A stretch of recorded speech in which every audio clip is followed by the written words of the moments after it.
የሞተ ሰው በህይወት እያለ የተናገረውን ቃል መናገር ማለት እምነት ማጉደል ማለት ነው ይባላል። የነገረኝ ፒውርሊ ነፃነትን አባትነቱን ሳይሆን የሚፈልግ የነበረው ጥቅሙ ነው። በዚህ መልኩ ሚዲያ ላይ ባትመጡ በጣም መልካም ነበር። ምክንያቱም ባጭሩ በቃ በሱ ስም የሚሰበሰብ ገንዘብ የሚባል የለም፣ የምትረዱ ቀባዮችም አቆሙ ብቻ ብላችሁ ሀሳብ ብታቀርቡ ደስ ይለኝ ነበር። አንድ ሰው በህይወት እያለ ያልነገረውን ከሞተ በኋላ መናገር ትክክል አይደለም፣ ክብር መጣስ ነው። የዛን ሰው ጉዳት እናውጣ ብላችሁ በምትሉበት ሰዓት በህይወት ያሉ ልጆቹን ነው እየበደላችሁ ያላችሁ። ትልቅ ተጽዕኖ ነው የሚፈጥረው። እናንተ እንደምትሉት ላይሆን ይችላል፣ ልጆቹ ላያውቁ ይችላሉ ይሄን ነገር። እናንተ ጥላቻችሁን ለማንጸባረቅ ወሬ ብላችሁ አወራችሁ፣ የልጆቹ ግን ህይወት ነው። እናት በአባታቸው ላይ ምንድነው የሚያስቡት? እናንተንስ በዚህ መልኩ ቀርባችሁ እንደዚህ በማለታችሁ አጎቴ አክስቴ የሚሏችሁ ይመስላችኋል? የራሳችንን ስሜት ብቻ ሳይሆን የምንናገረው ቃል ማንን እንሰብራለን ብለን ብናስብ መልካም ነው። ሌላው ደግሞ ስላንተ የተናገሩት ነገር ነው። ለሀዘናቸው ክብር እንዳልሰጠ ከናንተ በላይ እኔ ያለሁኝ ማለት እሱ ያሉትን ቃል ብለህ ከሆነ ጓደኝነት ከቤተሰብ በላይ አይደለም። በሀዘናቸው ላይ ሀዘን የጨመርክባቸው ጓደኛ ልሁን ማለት እኮ ሁሉ ነገር ላይ ልግባ ማለት አይደለም። የቤተሰብ የሆነ ነገር ለቤተሰብ ነው መተው ያለብህ። አስተውል።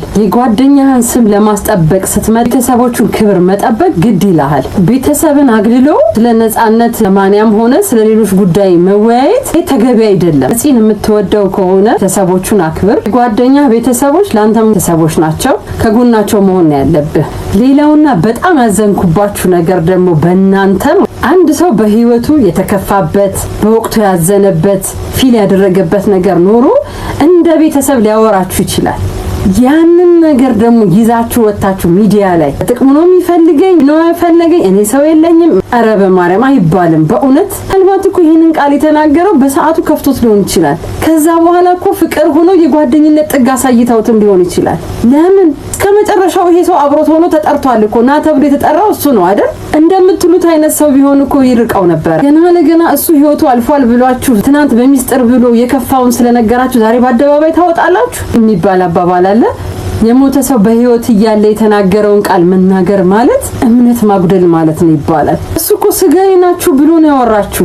እውነት የሞተ ሰው ቀና ብሎ ቢያይኖሮ ምን እንደሚል ታውቃላችሁ? ወይኔ ይሄን እኮ የነገርኳቸው ቀን አስናቅ አስከፍቶኝ ነበር። ከዛ በኋላ እኮ ብዙ ነገር አድርጎልኛል። እንዴት እንደዚህ በሚዲያ እንዲህ ይላሉ የሚለው በእውነት እግዚአብሔር ለሁላችንም ማስተዋልን ልቦናን ይስጣል። እግዚአብሔር ያበርታችሁ። ሃይማኖታችሁ በንስሐ አባት በሽማግሌ ላማውርዱ